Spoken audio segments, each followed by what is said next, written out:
चाह रहे सच्चाई, बताना नहीं चाह रहे हैं। जाति जनगणना की बात नहीं कर सकते, रिमोट कंट्रोल कहीं और है। शहडोल के ब्योहारी में राहुल गांधी फिर से ओबीसी और जातिगत जनगणना के एजेंडे को दोहराते नजर आए, जिसे वो सभी चुनावी राज्यों में जोर शोर से उठा रहे हैं। कांग्रेस बीजेपी के हिंदुत्व और महिला आरक्षण समेत तमाम मुद्दों की कास्ट अटैक के जरिए निकालना चाहती है, जिसके लिए सबसे बड़ा मंच मध्य प्रदेश बन गया है। हिंदी हार्टलैंड मध्य प्रदेश के जरिए कांग्रेस सभी राज्यों में ये नैरेटिव सेट कर रही है कि वो ओबीसी और आदिवासी वर्ग के विकास के लिए झंडा बुलंद कर रही है और बीजेपी सिर्फ उसका हक मार रही है। मध्य प्रदेश में हमारी सरकार आएगी, पहला काम हमारी सरकार का संसद कर देगी। क्यों? क्योंकि हम आदिवासी वर्ग को, दलित वर्ग को और ओबीसी वर्ग को हिंदुस्तान की हिस्सेदारी देना चाहते हैं। यकीनन 5 चुनावी राज्यों से एजेंडा सेट कर कांग्रेस 2024 के लोकसभा चुनाव में उतरना चाहेगी, जिससे बाकी राज्यों में भी उसे इसका फायदा मिल सके। लेकिन बीजेपी इस कास्ट अटैक को सिर्फ चुनावी छलावा करार दे रही है। बीजेपी ने सियासत का रिवर्स गियर लगाते हुए राजनीतिक इतिहास याद दिलाया और कहा कि कांग्रेस दशकों से सिर्फ बात करती आई है, जबकि मोदी सरकार ने इस पर अमल किया है। देश में जब मंडल आयोग की बात संसद के अंदर आई थी, तो लोकसभा में पार्लियामेंट में ऑन रिकॉर्ड विरोध उनके नेता स्वर्गीय राजीव गांधी जी ने किया था। देश में जब काका कालेलकर कमीशन की रिपोर्ट 50 के दशक में आई और 80 के दशक में मंडल आयोग की रिपोर्ट आई, तो उसको लागू न करने का काम कांग्रेस ने किया। जाहिर है कांग्रेस इसको लेकर बीजेपी पर हमलावर है, तो बीजेपी इसे कांग्रेस की नाकामी बता रही है। लेकिन संवैधानिक प्रक्रिया से जुड़े इस मुद्दे पर जातिगत जनगणना का दांव कितना चल पाएगा और चुनाव से पहले ये मुद्दा कितना गरमाएगा, इस पर सभी की नजर रहेगी। बंसल न्यूज के सवाल नंबर 1, क्या कांग्रेस का कास्ट अटैक बीजेपी के हिंदू कार्ड की काट है? सवाल नंबर 2, क्या कांग्रेस की लिस्ट में भी ओबीसी एजेंडे का असर दिखेगा? सवाल नंबर 3, क्या चुनावी राज्यों में एजेंडे को आजमा कर कांग्रेस 24 के चुनाव में उतरेगी? नमस्कार, मैं हूं शरद द्विवेदी और हमारा आज का मुद्दा है कांग्रेस का कास्ट अटैक। तो ये एक बड़ा मुद्दा बनाने की कोशिश है अगर हम कांग्रेस की बात करें। और राहुल गांधी बीते करीब 1 महीने से अपनी पब्लिक में होने वाली जनता के बीच की जो रैलियां हैं उनकी, उसमें अगर वो किसी मसले को बहुत ज़ोर शोर से उठा रहे हैं तो वो मसला है ओबीसी रिजर्वेशन, साथ ही एससी और एसटी का मसला भी। मांग ये है उनकी और इंडिया की, जो गठबंधन बना है बीजेपी को चुनौती देने के लिए 2024 में, कि आप आबादी के मान से आरक्षण का प्रतिशत तय करें। और ब्योहारी में भी जब राहुल गांधी आए तो उन्होंने वही मसला फिर उछाला। दलील ये दी कि जब चोट लगती है तो एक्सरे होता है, एक्सरे से पता चलता है कि कितनी चोट लगी है, तो यहाँ आप कराइए सर्वे, और सर्वे के ज़रिए, जनगणना के ज़रिए, जो भी जनगणना यूपीए के समय हुई है ये भी उनकी मांग है, और आप देश को ये बताइए कि एससी एसटी और ओबीसी का पॉपुलेशन रेशियो कितना है और उसके हिसाब से आप उसको आरक्षण दीजिए। बिहार ने इसको जारी भी कर दिया है, कुछ अन्य राज्यों में तैयारी बताई जा रही है और उड़ीसा जैसे राज्य हैं। और माना ये भी जाता है कि इंडिया में जो गठबंधन की एक बड़ी, जिसको आप कह सकते हैं कि एक ऐसा फैक्टर है जातिगत जनगणना, जो सभी दलों को जोड़ता है, क्योंकि उड़ीसा के नवीन पटनायक जी, जो बहुत मेल मिलाप में रुचि नहीं रखते हैं गठबंधन के, उनको भी ये मसला रास आता है। और दक्षिण भारत के कुछ, जहाँ रीजनल पार्टीज़ का दबदबा है, वहाँ के कुछ राज्यों को भी ये मसला रास आता है। तो कितना मुद्दा ये बनेगा और क्या ये ओबीसी एससी एसटी को लुभा पाएगा? कांग्रेस जिस तरह इसको बीजेपी के हिंदुत्व या राम मंदिर के मसले के बरक्स खड़ा करने की कोशिश कर रही है, बड़ी बात है। क्योंकि एक रातों रात कोई मुद्दे एकदम से सरफेस पे आकर लोगों के प्रिय मुद्दे नहीं बन जाते हैं। एक लंबा उसके पीछे इतिहास होता है और आपकी तैयारी होती है। आज इसी पर हम बात करेंगे कि क्या कांग्रेस की बीजेपी को घेरने की ये रणनीति कारगर होगी, खासतौर से समाज के वंचित वर्ग को लेकर, SC ST को लेकर। आज जो मेहमान हमारे साथ हैं उनसे मुलाकात कर लीजिए। हमारे साथ हैं डॉक्टर हितेश वाजपेयी, प्रवक्ता हैं, प्रदेश प्रवक्ता बीजेपी के, पूर्व अध्यक्ष हैं नागरिक आपूर्ति निगम। बहुत स्वागत है डॉक्टर वाजपेयी। अब्बास हफीज साहब हैं, उपाध्यक्ष हैं कांग्रेस के मीडिया विभाग के, उनका बहुत स्वागत है। मनोज सैनी है, एग्जीक्यूटिव एडिटर मंसल न्यूज। मनोज, पहली टिप्पणी आपकी, फिर राजनीतिक मेहमानों की तरफ। जी देखिए, हमें लगता है शरद जी, ठहरे हुए पानी में कंकर फाड़ना जैसे कहते हैं राजनीति के दौर में, खासकर 23 और 24 के चुनाव जो सामने हैं, तो इसे एक मुद्दा जरूर कांग्रेस और उनके साथ जो गठबंधन है वो बनाना चाह रहा। बिहार से इसकी शुरुआत हुई है और बिहार में जब जनगणना इसकी कराई गई तो उसी मुद्दे को लेकर चाहे नीतीश कुमार की बात करें या बाकी संगठन के लोग हैं वो आगे बढ़े। लेकिन राहुल गांधी का आज के यदि पूरे व्यवहारिक को हम बयान को देखें तो बहुत स्पष्ट है कि 23 और 24 में वो इसका इस्तेमाल करना चाहेंगे। ओबीसी के मुद्दे पर वो भारतीय जनता पार्टी को घेरना चाहेंगे। लेकिन आप ओबीसी को भी समझेंगे तो वर्ग और कास्ट दो अलग अलग मुद्दा है। पहले सर्वे को लेकर भी बात कही गई, जब मध्य प्रदेश में नगरीय निकाय और बाकी जो चुनाव हुए तो उसको लेकर सुप्रीम कोर्ट की जो रूलिंग्स आई थी उसमें ये स्पष्ट कहा गया था कि सर्वे कराया जाए और इसीलिए एक अलग से कल्याण बोर्ड बनाया गया। उसने सर्वे भी कराया। मध्य प्रदेश में करीब 50% के आसपास ओबीसी पाया गया। तो सर्वे रिपोर्ट के आधार पर उन्होंने कहा था कि इस पे आगे के निर्णय लिए जाएंगे। आज भी सुप्रीम कोर्ट ने जो एक याचिका लगी हुई थी उस पर भी कुछ वर्डिंग्स दी है और वो शायद इस तरफ इशारा कर रहे हैं कि ये उसी ओबीसी का मसला है जो कांग्रेस कमलनाथ लेकर गए थे। उन्होंने कहा कि पहले इस पर निर्णय क्यों नहीं लिया गया, तो आज सुप्रीम कोर्ट ने इस पर एक अपनी रूलिंग भी दी है। तो हमें लगता है ये मसला 2023 और 24 में गरमाने वाला है, लेकिन बहुत असर विधानसभा के चुनाव में होगा ऐसा नहीं लगता है। 24 में जरूर जिसकी तैयारी कांग्रेस और बाकी जो गठबंधन के लोग कर रहे हैं असर होता हुआ दिखाई देगा। वो देखना ये दिलचस्प होगा कि क्या वाकई ये बड़ा मसला बनता है। डॉक्टर हितेश वाजपेयी, आप किस तरह देखते हैं लगातार निरंतर राहुल गांधी इस मसले को बीते करीब 1 महीने से अलग अलग मंचों में उठा रहे हैं और इसको एक चुनावी मुद्दे में लोकसभा चुनाव के पहले 5 राज्यों के चुनाव में और बाद में लोकसभा में बदलना चाह रहे हैं और इंडिया साथ में खड़ा ही है उनके। जी देखिए, पिछड़ा वर्ग को लेकर मोदी जी ने और महिला वर्ग को लेकर जो काम किया है उससे कांग्रेस थोड़ी सी हिल गई है। क्योंकि मैं थोड़ा सा माइलस्टोन्स बताना चाहूँगा।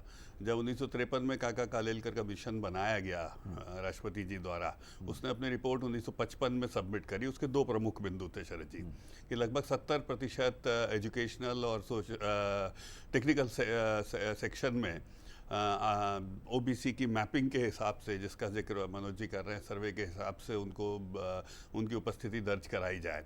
पर साथ साथ एक और बड़ा इंटरेस्टिंग पॉइंट उन्होंने दिया था कि उन्होंने हिंदुओं में ओबीसी कास्ट में महिलाओं को उन्होंने बैकवर्ड माना कि उनकी स्थिति ऐसी है कि महिलाओं को अदर बैकवर्ड मानते हुए महिलाओं के लिए अलग से आरक्षण की व्यवस्था भी की जाए।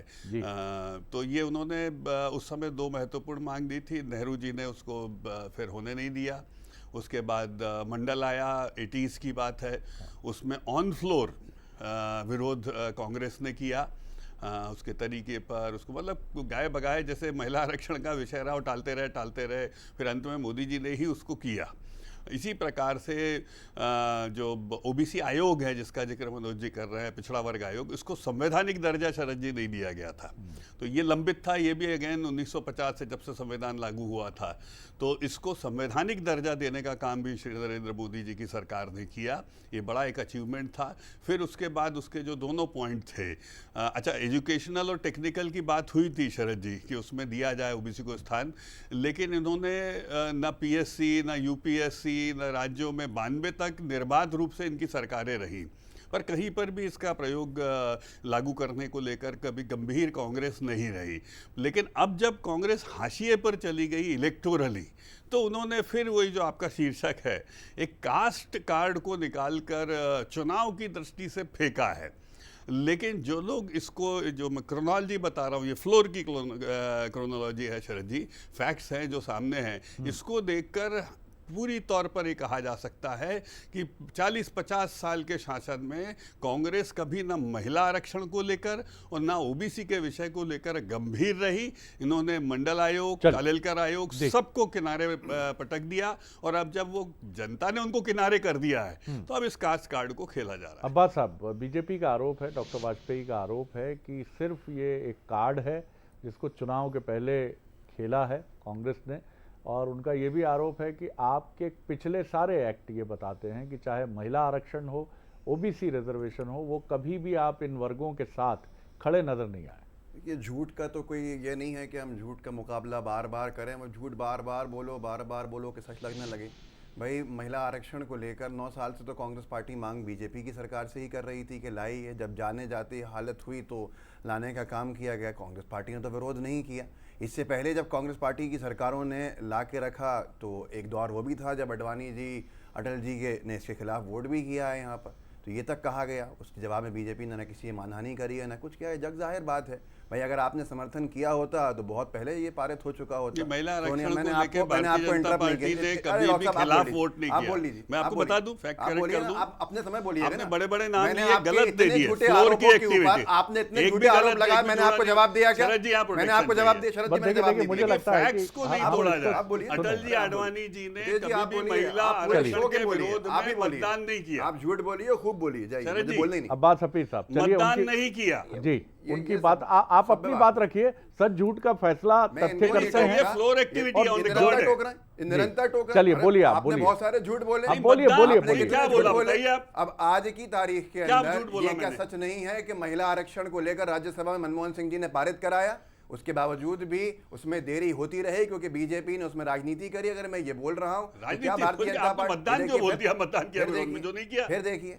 फिर आगे नहीं, आज नहीं, की ठीक है तारीख, ना, आप अपने आप समय अपनी बोलिएगा ना। बात रखते रहिए, अब कोई आज की दिक्कत नहीं। तारीख की बात अगर हम जी। करें, वर्तमान बात करेंगे तो वर्तमान के ऊपर जो भला होना लोगों का हो जाएगा, लेकिन इतिहास में जाके झूठ सच करने से रज्जी कोई फायदा नहीं होगा। आज की तारीख में कास्ट सेंसस के ऊपर बीजेपी अपना रुख स्पष्ट क्यों नहीं करती? क्या भारतीय जनता पार्टी ये बात से इनकार करती है कि कांग्रेस पार्टी की यूपीए की सरकार ने जो 2012 के दौर के अंदर कास्ट सेंसस की शुरुआत की थी, उसके आंकड़े बीजेपी ने कभी जारी नहीं की? चलिए 2011 मान तो लिया आपने, और क्यों नहीं बीजेपी रखा ने कभी 14 जारी तक? नहीं किया। और आज की तारीख में अगर कांग्रेस पार्टी एक राष्ट्रीय कास्ट सेंसस की मांग कर रही है, वेलफेयर स्कीम बनाने के लिए, एक समानता को लाने के लिए, सोशल जस्टिस के लिए, जिसको जो अधिकार मिलना है उसका अधिकार देने के लिए बीजेपी राजनीति को करती है। आके कहे कि हम कास्ट सेंसस शुरू करवा रहे हैं और कास्ट सेंसस की शुरुआत होगी और बीजेपी साफ उसके ऊपर आए, ये नहीं किया, वो नहीं किया। वर्तमान की बात करने की जगह इतिहास में चला जाना, इतिहास में जाके उस बात को खत्म कर देना जो वर्तमान की जरूरत है। क्यों कास्ट सेंसस के विरोध में भाजपा पिछले 9 साल से है? कास्ट सेंसस से किसी का अधिकार छीनना नहीं है। किसने विरोध बल्कि में? फिर अधिकार again जितना- शरद जी। 9 साल में शरद जी क्यों नहीं विरोध में कराया नहीं गया? है हम। 9 साल में क्यों नहीं कराया गया? नहीं, निरंतर अब्बास टोकेंगे जी, मुझे। आ निरंतर गई, आ गई, टोकेंगे। आपकी बात अपने रिकॉर्ड समय पे आ बोलेंगे। गई। देखिए, आज शरद जी, की देखिए, तारीख डॉक्टर के बाजी, अंदर आपकी ये बात आ है गई, कि आपकी बात आ 2011 गई। के जो नहीं, सेंसस बारी की हुए, बात उसको नहीं शरद जी, उसको मेरा बाहर नहीं ऑब्जेक्शन लाया आपने गया। कहा को लेकर है। बीजेपी विरोध में नहीं है। बिल्कुल नहीं। आपकी बात आ गई। सेंसस के आंकड़े शरद जी बाहर क्यों नहीं आए जो यूपीए कांग्रेस की सरकार ने किया? कुछ इनकी भी बोल सरकार देंगे, की मतदान शुरुआत में। विरोध में किया, और 9 आप विरोध साल के में, अंदर अब जबकि क्यों हम इन्होंने हैं कास्ट सेंसस नहीं कराया? ये विरोध नहीं है तो क्या है? नहीं अगर है विरोध। ये ओबीसी विरोधी लोग हैं, साफ बात ये है, आप उनको उनका अधिकार देना नहीं चाहते। कास्ट सेंसस कराइए, आंकड़े साफ हो, स्पष्ट हो, किसका कितना एक हिस्सा है, उसकी हिस्सेदारी तय हो सकती है, उसके लिए वेलफेयर स्कीम बन सकती है। लेकिन 9 साल में भी नहीं कराया और कास्ट का आंकड़े भी जारी नहीं किए। हमने तो शरद जी भुगता है 27% आरक्षण जो कमलनाथ जी का दिया हुआ ओबीसी को था, वो गिरा। और यहाँ पे जो जज साहब ने जो पूछा था कोर्ट के अंदर, यही बात तो पूछी थी, कास्ट सेंसस आपके पास हो तो लाइए। ये सेंसस आपने कराया यूपीए के दौरान, उस समय आप भी जारी कर सकते थे। शरद जी एक लंबा प्रोसीजर है। 2019 की चुनाव में भी ये इशू शरद आप जी, उठा एक सकते लंबा थे। प्रोसीजर होता है। जी। कास्ट सेंसस, राष्ट्रीय कास्ट सेंसस एक साल में नहीं हो जाएगा, एक समय लगे। इन्होंने सेंसस के ऊपर ही बात कर लीजिए इनसे, तो ये कब कराएंगे? कास्ट सेंसस की अगर बात करी जाएगी तो अगर वो तब तक पूरा हुआ जब तक सरकार चले गए, तो जो नई सरकार आई उसने जारी क्यों नहीं किया उस आंकड़े को? हमने तो निरंतर मांग करी, राहुल गांधी जी ने निरंतर मांग करी, सदन में कांग्रेस के नेताओं ने मांग करी कि जो कांग्रेस की सरकार ने कास्ट सेंसस शुरू किया था उसके आंकड़े जारी कर दीजिए। ये विरोध है, ये विरोध है और यही विरोध कहलाता है। मनोज, जैसा हम बात कर रहे थे कि कोई भी इशू पहले तो आपको जनता को समझाना पड़ता है, जनता के मन तक वो झिर कर, जैसे पानी धीरे धीरे गिरता है तो ज़मीन के भीतर जाता है, वैसे जनता के मन तक पहुंचना होगा। अब इसकी शुरुआत तो कर दी है कांग्रेस ने, इंडिया ने, और बिहार में नीतीश कुमार जी ने और तमाम और बड़े नेता भी। जैसा हम सुनते हैं कि उड़ीसा में सर्वे हो चुका है सामाजिक, शैक्षिक और जातिगत आधार पर पूरे पॉपुलेशन का, लेकिन उन्होंने भी आंकड़े रोक रखे हैं। शायद वो इंतज़ार कर रहे होंगे कोई प्रोवोकेशन आए, कहीं से कोई बात आए तो हम भी इसको जारी करें। क्या आपको लगता है कि 6 महीने का समय अगर हम लोकसभा के लिए देखते हैं और 35-37 दिन 5 राज्यों के चुनाव के लिए, इतने में क्या आपको लगता है कि ये इशू एक मुद्दा बन के जनता के बीच जाएगा, या 5 राज्य बहाना है, लोकसभा निशाना है? देखिए, 5 राज्य बहाना है, लोकसभा निशाना, ये बिल्कुल तय है, लेकिन बहुत ज़्यादा इसका असर विधानसभा में दिखेगा ऐसा लगता नहीं शरद जी। उसके पीछे भी बहुत सारी वजह है कि एक तो ये कि आप जिसको समझाना चाह रहे हैं, जैसे कांग्रेस यदि उस मुद्दे को लेकर आई है या विपक्ष उस मुद्दे को लेकर आया, तो ये ठीक है, ये बरसों पुराना मुद्दा, इस पर चर्चा तो होती रही, मंडल या बाकी जो कमीशन आते रहे वो अपनी बात कहते रहे, सुप्रीम कोर्ट तक भी ये मसला गया, लेकिन अभी तक इस पर निर्णय नहीं हुआ। अब ऐसे दौर में यदि आप बिहार उत्तर प्रदेश की बात करते तो वहाँ जातिगत समीकरण अलग है, हम मध्य प्रदेश छत्तीसगढ़ या राजस्थान की बात करते हैं तो यहाँ के समीकरण अलग है। तो मुझे नहीं लगता कि इन 5 राज्यों में इसका बहुत ज्यादा प्रभाव पड़ेगा, लेकिन लोकसभा आते आते जिस तरह से इसको मुद्दा राहुल गांधी लगातार अपनी सभाओं में बना रहे हैं, तो निश्चित रूप से इसका कुछ असर तो दिखाई देगा। और इसकी चिंता है, कहीं मुझे लगता है कि भारतीय जनता पार्टी का जो गठबंधन है, एनडीए के भीतर भी इसकी चिंता होगी, क्योंकि जिस तरह के बयान भी सामने आ रहे हैं, सनातन इस बीच में बहुत तेजी से उठाया गया। आप देखिए, सनातन का मुद्दा गरमाया हुआ है, हिंदुत्व का मुद्दा गरमाया हुआ, सनातन हिंदुत्व के बीच में फिर ओबीसी का मुद्दा आ गया। तो दोनों क्या वो सनातन या हिंदुत्व की तरफ ले जाने में सफल होंगे या ओबीसी के मुद्दे को बनाने में? तो मुझे लगता है इसमें जनता अभी इतने जल्दी समझ पाएगी, लगता नहीं, खासकर विधानसभा चुनाव, लेकिन लोकसभा आते आते जरूर इसका असर होगा। डॉक्टर वाजपेयी, ये बीजेपी, मैं नहीं कह रहा कि विरोध कर रही है, और ऐसी कोई बात बीजेपी के किसी बड़े नेता की तरफ से आई भी नहीं है कि बीजेपी इसकी मुखालिफत कर रही है और कह रही है कि बिल्कुल नहीं होना चाहिए, ये देश के हित में नहीं है। लेकिन अगर जो फिगर्स हैं आपके पास या जो बातें हैं, तो आप एकदम तत्काल सहमति में भी खड़े हुए नजर नहीं आ रहे हैं। क्या इसके पीछे कोई रिजर्वेशन है, या कुछ आपको राष्ट्रहित के विरुद्ध जाती हुई कुछ बातें दिखती हैं जिनको राजनीतिक मजबूरियों के चलते आप कह नहीं पा रहे हैं? सर जी, मुझे बस केवल एक प्रोटेक्शन चाहिए। जी। देखिए, मैं आपकी चर्चा को बहुत सभ्य मानता हूँ, जी, मैं गलत जी, तथ्य धन्यवाद। नहीं रखता हूँ जी, और मैं चाहता हूँ मेरे पार्टी के गलत तथ्य फ्लोर रिकॉर्ड की गतिविधि को ना रखा। दोनों मैं के इतना लिए चाहता हूँ सत्य सर, है, दोनों के लिए। मैं भी कोई चीज नहीं बोल बिल्कुल रहा हूँ, ठीक बात मतलब है। मैं भाई अब्बास भाई को या उनकी पार्टी को ऑफेंड नहीं सही करूँगा। कर दूंगा आपने। जी, अब मैं दूसरी चीज बहुत स्पष्ट बोलता जी। हूँ, फिर रिपीट करता हूँ मैं। देखिए, यदि हम इसको लेके गंभीर नहीं होते तो पिछड़ा वर्ग आयोग को संवैधानिक दर्जा दिया जाना, ये तो मोदी सरकार ने किया, ये तो तथ्य है भाई। ये 40-50 साल निर्बाध रहे, उसके बाद गठबंधन ने नहीं किया इन्होंने। काका कालेलकर की रिपोर्ट को ठंडे बस्ते में नेहरू जी ने डाला, 55 में आ गई थी फ्लोर पे, जिसकी मैंने 2 महत्वपूर्ण रिकमेंडेशन बताई, और भी है जिस पे मैं चर्चा पूरी कर सकता हूं, उसको भी नहीं होने दिया। 80 के दशक में जो मंडल आयोग की रिपोर्ट आई, हम सबको मालूम है बहुत अच्छे से कि कांग्रेस ने उसका विरोध किया, इसके कारण फ्लोर पे विरोध किया, इसके कारण वो लोग बाहर भी हुए सत्ता से और वीपी सिंह जी की सरकार बनी। तो ये सब तो रिकॉर्ड पर एक्टिविटी है ना सर, फ्लोर की है। अब इसके बाद आप आ जाइए, हम चले, अच्छा, यूपीएससी पीएससी में क्लियर लिखा था, एजुकेशनल इंस्टीट्यूशंस में और टेक्निकल पोजीशंस के ऊपर इनको आरक्षण दिया जाए, ये रिकमेंडेशन थी कालेलकर आयोग की।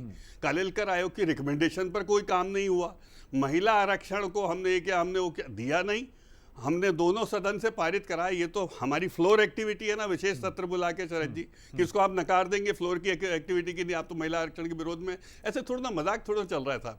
तो हमारा ये कहना है, मैं फैक्टफुली मैंने सारी क्रोनोलॉजी को आपके सामने रखा है, जिसके आधार पर मैं आपके सामने बहुत स्पष्ट कह सकता हूं कि मेरी पार्टी ओबीसी के साथ कितनी गंभीर है, ये सब मैंने आपको बताया। और जहां तक सेंसस का सवाल है, इन्होंने 11 का जवाब नहीं दिया, गोल गोल कर गए कि जब ये करे तो बोले शिष्टाचार है। भाई सबको मालूम है 21 में कोविड की वजह से जनगणना हो ही नहीं पाई। कर दीजिए, और जारी कर दीजिए। मेरी बात सुनिए सर जी। उसके बाद सेंसस के जो आंकड़े रहते हैं वो ड्यू डेट के बाद लागू नहीं होते, आप भी जानते हैं। संवैधानिक स्थिति है जनगणना की स्थिति हर एक के मन पे नहीं। सर्वे आप कराइए, राज्य सर्वे करा रहे, ये बार बार जनगणना बोलते हैं। आप सोचिए, जबकि जनगणना का अधिकार राज्यों को है ही नहीं संवैधानिक दृष्टि से। सर्वे करा सकते हैं। हाँ, सर्वे कराइए आप, और यही अदालतों ने कहा है। अच्छा, ये बिना सर्वे कराए 27%, 28%, 29% सब अदालत में जाके रुक जाते हैं। अदालत कहती है इस आप जो आरक्षण दे रहे हो, कमलनाथ जी ने जो दिया रात को 12 बजे, आप इसके तकनीकी कानूनी पक्ष की तरफ इशारा कर रहे हैं। नहीं, तैयारी नहीं है इनकी, गंभीर नहीं है, हम ये कहना चाहते हैं। जब आप कर रहे हो आरक्षण तो उसकी तैयारी क्यों नहीं करते हो? आप सर्वे करके उसका आधार क्यों नहीं दिया जब कोर्ट बार बार कह रहा है? तो इसलिए मेरा कहना यह है कि कांग्रेस गंभीर नहीं रही है, केवल आरोप लगा। आरोप इसमें लगे, एक तो कास्ट सेंसस को लेकर और कास्ट सर्वे को लेकर।